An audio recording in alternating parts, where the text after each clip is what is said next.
Hello bachcho, let's read this question. The question says, in the following questions, an assertion A is followed by a corresponding reason R. Use the following keys to choose the appropriate answer.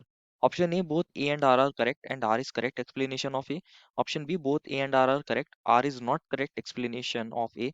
Option C is A is correct, R is incorrect. And option D is R is correct, A is incorrect. Assertion A is, on hitting NaCl and ZNO turn yellow, and reason R is this happens due to metal excess defect due to anionic vacancies।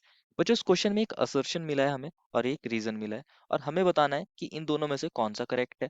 और अगर दोनों ही correct हैं तो बताना है क्या reason correct explanation होगा assertion के लिए या फिर नहीं। तो फर्स्ट ऑफ ऑल बात करते हैं इस क्वेश्चन के अंदर की कॉन्सेप्ट के बारे में। और की कॉन्सेप्ट क्या होगा बच्चों? Metal excess defect. What is the key concept? Metal excess defect. Basically metal excess defect क्या है? एक काइंड का डिफेक्ट है जिसमें मेटल क्या हो रहा है, एक्सेस में हो रहा है, बेसिकली ऐसे बोल सकते हैं। और मेटल एक्सेस में कब हो सकता है तो इसको समझते हैं बेसिकली। अगर हम क्रिस्टल्स की बात करते हैं तो क्रिस्टल्स के अंदर क्या होते हैं? कैटायंस होते हैं, आप जानते हो बच्चों, और एनायंस होते हैं। कैटायंस होते हैं और एनायंस होते हैं। अगर बात करी जाए, अगर कैटायंस ज्यादा हो जाए, मेटल एक्सेस डिफेक्ट कब हो सकता है? अगर कैटायंस हाई हो, कैटायंस ज्यादा हो जाए तो भी मेटल एक्सेस डिफेक्ट हो सकता है। या फिर क्या हो, एनायंस कम हो जाए, एनायंस लो हो, तो भी मेटल एक्सेस डिफेक्ट हो सकता है। तो इस वेज में हम दो तरीके से मेटल एक्सेस डिफेक्ट्स को देखते हैं। एक होता है due to anionic vacancies. Due to anionic vacancies, anionic vacancies create हो जाए तो हमें मेटल एक्सेस डिफेक्ट देखने को मिलता है।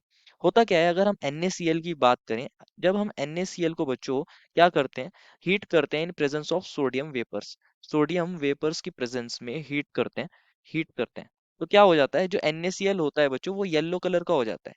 क्या हो जाता है? NaCl जो होता है वो येलो हो जाता है क्योंकि उसके अंदर एनायनिक वैकेंसीज क्रिएट हो जाती हैं।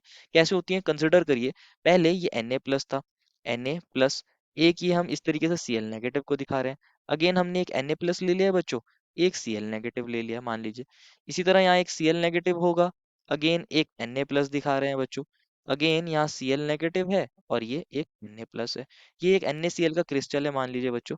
अगेन क्या हो सकता है, ये Na प्लस हो, ये अगेन Cl नेगेटिव हो, ये Na प्लस हो और ये Cl नेगेटिव हो। इस तरीके से रहा होगा पहले क्रिस्टल। जब हम इसको सोडियम वेपर्स की प्रेजेंस में हीट करते हैं ना बच्चों, तो क्या देखा जाता है, सोडियम वेपर्स जो होता है वो कन्वर्ट हो जाता है किसके अंदर? सोडियम Na प्लस के अंदर, और एक इलेक्ट्रॉन को लूज करता है। और यहाँ क्या देखा जाता है, एक Cl नेगेटिव अपनी पोजीशन से निकल के इस Na प्लस के साथ क्या बना लेता है? NaCl, यहाँ एक NaCl का बना लेता है। और ये जो इलेक्ट्रॉन होता है ये Cl नेगेटिव की पोजीशन को ऑक्यूपाई कर लेता है। तो यहाँ पर क्या बन जाता है, Na प्लस की पोजीशन पर Na प्लस, ये Cl नेगेटिव, ये Na प्लस था बच्चों और फिर Cl नेगेटिव था। और यहाँ पर कौन था बच्चों? Cl नेगेटिव था, देन Na प्लस था। यहाँ से जो Cl नेगेटिव निकला है उसकी जगह एक वैकेंसी क्रिएट हो गई है और इस वैकेंसी में एक इलेक्ट्रॉन आके बैठ गया है और Na प्लस की जगह Na प्लस रहा है। और अगेन ये क्या था बच्चों? ये Na प्लस था और ये Cl नेगेटिव था, देन Na प्लस था एंड अगेन Cl नेगेटिव था। तो क्या देखने को मिल रहा है बच्चों, यहाँ एक Cl नेगेटिव था, उसकी प्लेस पर ये एक इलेक्ट्रॉन आके बैठ गया। यहाँ पर एक इलेक्ट्रॉन आके बैठ गया क्योंकि यहाँ से एक एनायन चला गया, इसलिए इसको एनायनिक वैकेंसीज बोल रहे हैं। और ये इन एनायनिक वैकेंसीज में इलेक्ट्रॉन आकर बैठ गया है और इस इलेक्ट्रॉन को बोलते हैं बच्चों, ये जो इलेक्ट्रॉन होता है बच्चों, इस सेंटर को बोलते हैं फारबे सेंटर, F सेंटर बोला जाता है। और ये जो इलेक्ट्रॉन होता है ये कलर इम्पार्ट करता है क्रिस्टल को, जिसकी वजह से NaCl क्या हो जाता है, येलो हो जाता है। तो NaCl येलो क्यों होता है? बिकॉज ऑफ एनायनिक वैकेंसीज, उसके अंदर एनायनिक वैकेंसीज क्रिएट हो जाती हैं। सिमिलर क्या हो सकता है, दूसरा रीजन होता है बच्चों, अगर अब दूसरे केस की बात करी जाए तो एक्स्ट्रा कैटायंस हो सकते हैं। Metal excess defect due to extra cations देखने को मिलता है। अगर कैटायंस ज्यादा हो जाए तब भी मेटल एक्सेस डिफेक्ट देखने को मिलता है। For an example zinc oxide. Zinc oxide के अंदर क्या होता है बेसिकली, जब हम इसको हीट करते हैं, जब हम जिंक ऑक्साइड को हीट करते हैं बेसिकली, तो ये कन्वर्ट होता है Zn2+ के अंदर और यहाँ हाफ O2 गैस रिलीज होती है और साथ में ये दो इलेक्ट्रॉन को लूज करता है। क्या करता है? दो इलेक्ट्रॉन को लूज करता है। इनिशियली कंसिडर करिए जिंक ऑक्साइड के अंदर Zn2+ था, O2 नेगेटिव था, Zn2+ था, O2 नेगेटिव था एंड यहाँ पर O2 negative, Zn2+, O2 negative, Zn2+। अब हमने क्या किया है बच्चों, इसको हीट किया था तो यहाँ पर एक्स्ट्रा Zn2+ आयंस ये जो क्रिएट हो रहे हैं, ये क्या काम करते हैं बच्चों, ये इन वॉइड्स को क्या कर लेते हैं, ऑक्यूपाई कर लेते हैं। इन वॉइड्स को ऑक्यूपाई कर लेते हैं तो यहाँ पर एक Zn2+ आयन आके बैठ गए। और न्यूट्रलिटी मेंटेन करने के लिए ये जो दो इलेक्ट्रॉन है बेसिकली ये भी यहाँ आकर बैठ जाएंगे, टू इलेक्ट्रॉन्स आकर बैठ जाएंगे। अब यहाँ पर क्या हो गया है, कैटायंस एक्सेस में हो गए हैं। पहले अगर आप देखोगे ये 1, ये 2, ये 3, ये 4 कैटायंस थे 1 2 3 4 ही एनायंस थे, लेकिन अब एक Zn2+ आयन एक्स्ट्रा आ गया, एक कैटायन एक्स्ट्रा हो गया। तो यहाँ पर क्या हो रहा है, कैटायंस क्या हो रहे हैं, एक्स्ट्रा हो रहे हैं, एक्स्ट्रा कैटायंस हो रहे हैं।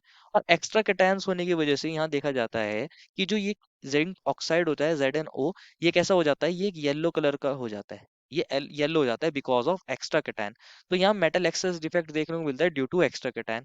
और NaCl के अंदर मेटल एक्सेस डिफेक्ट देखने को मिलता है ड्यू टू एनायनिक वैकेंसीज, और मेटल एक्सेस डिफेक्ट की वजह से ही दोनों येलो हो जाते हैं।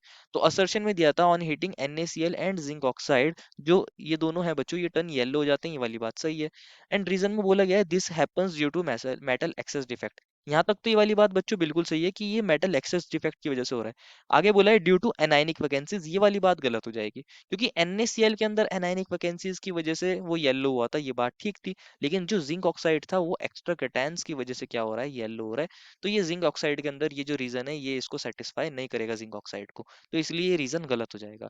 Therefore final answer is option number C, A is correct and R is incorrect. I hope you understood it well, and best of luck.